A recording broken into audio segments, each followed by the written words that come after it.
अक्सर आम जिंदगी में कर्फ्यू शब्द सुनने को मिल ही जाता है। कहीं पर कुछ दंगे होने के बाद उस क्षेत्र में कर्फ्यू लगा दिया जाता है। वहीं कभी ये भी सुनने को आता है कि उस इलाके में आईपीसी की धारा 144 लगा दी गई है। आखिर जनता कर्फ्यू और धारा 144 क्या होती है? क्या दोनों एक समान हैं या दोनों में कुछ अंतर भी होता है? आइए इस लेख के माध्यम से समझने की कोशिश करते हैं। नंबर 1, कर्फ्यू क्या होता है? किसी भी स्थान या शहर के हालात ज्यादा बिगड़ने पर इसमें लोगों को एक विशेष समय अवधि के लिए घर में ही रहना होता है। ऐसा माना जाता है कि ये किसी भी प्रकार की हिंसक स्थिति को संभालने में काफी मददगार साबित हो सकता है। वहीं हम आपको बता दें कि कर्फ्यू का आदेश एक विशिष्ट समूह के लिए या फिर आम जनता के लिए हो सकता है। ये पुलिस की पूर्व स्वीकृति के बिना किसी भी बाहरी गतिविधि को प्रतिबंधित करता है। केवल आवश्यक सेवाओं की अनुमति होती है, जैसे रोजमर्रा की जरूरतों के लिए कुछ समय तक बाजार का खुलना, लेकिन स्कूलों का बंद रहने का आदेश दिया जाता है। कर्फ्यू लगाने से पहले धारा 144 लगाई जाती है और एक तय समय सीमा में आपको अपने घर पहुंचना होता है। कर्फ्यू भी जिला मजिस्ट्रेट की ओर से जारी किया गया एक आदेश ही होता है। इस समय यातायात पर पूर्ण रूप से भी प्रतिबंध होता है। नंबर 2, क्या है जनता कर्फ्यू?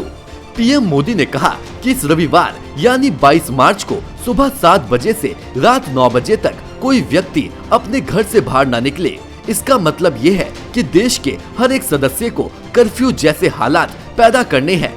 इसके अलावा प्रधानमंत्री मोदी ने अपील की है कि हर व्यक्ति प्रतिदिन कम से कम 10 लोगों को फोन करके कोरोना वायरस से बचाव के उपायों को तो बताएगा ही, साथ ही वे जनता कर्फ्यू से भी लोगों को परिचित कराएगा।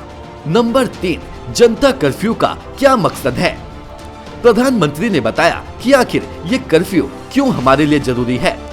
पीएम ने इस विषय पर मकसद समझाते हुए कहा कि ये जनता कर्फ्यू की सफलता और होने वाले अनुभव हमें आने वाली चुनौतियों के लिए तैयार करेंगे। पीएम मोदी ने राज्यों की सरकारों से भी आग्रह किया है कि वे जनता कर्फ्यू को सफल बनाने में सहयोग दें। नंबर 4, जनता कर्फ्यू और कर्फ्यू में क्या फर्क है? जनता कर्फ्यू और आम कर्फ्यू में एक बड़ा फर्क है। जनता कर्फ्यू लोगों को खुद लगाना है। ये एक तरह का अनुरोध है। लोगों को खुद अपने घरों तक सीमित रखना है। वैसे अगर वे घर से बाहर निकलेंगे तो कोई एक्शन नहीं होगा, लेकिन कर्फ्यू प्रशासन की ओर से लगाया जाता है। आम कर्फ्यू जनता से अनुरोध नहीं होता है, बल्कि उनके ऊपर प्रशासन द्वारा लगाया जाता है।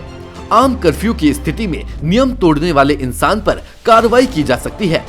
आम कर्फ्यू अक्सर हिंसा वगैरह की स्थिति में लगाया जाता है, लेकिन जनता कर्फ्यू कोरोना जैसी खतरनाक बीमारी से लड़ने के लिए है। नंबर 5, क्या धारा 144 का मतलब कर्फ्यू होता है? नहीं, देखा जाए तो धारा 144 आम तौर पर निषेधात्मक है। ये सार्वजनिक तौर पर एकत्रित होने पर रोक लगाती है।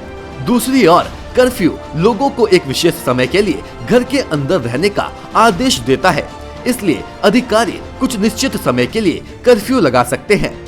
समय इसमें काफी महत्वपूर्ण होता है।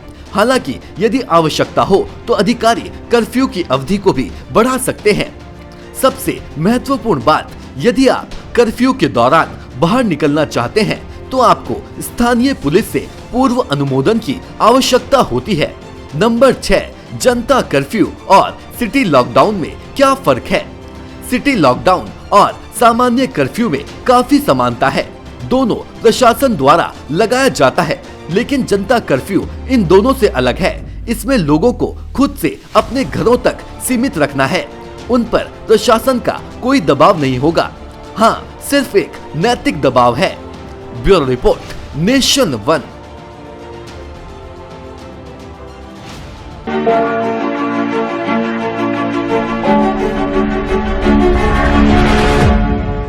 नेशन 1 की खबरों के अपडेट के लिए आप हमारे चैनल को लाइक करें, सब्सक्राइब करें, पसंद आई वीडियो को शेयर करना ना भूलें और ज्यादा जानकारी के लिए लॉग इन करें www.nation1.tv पर।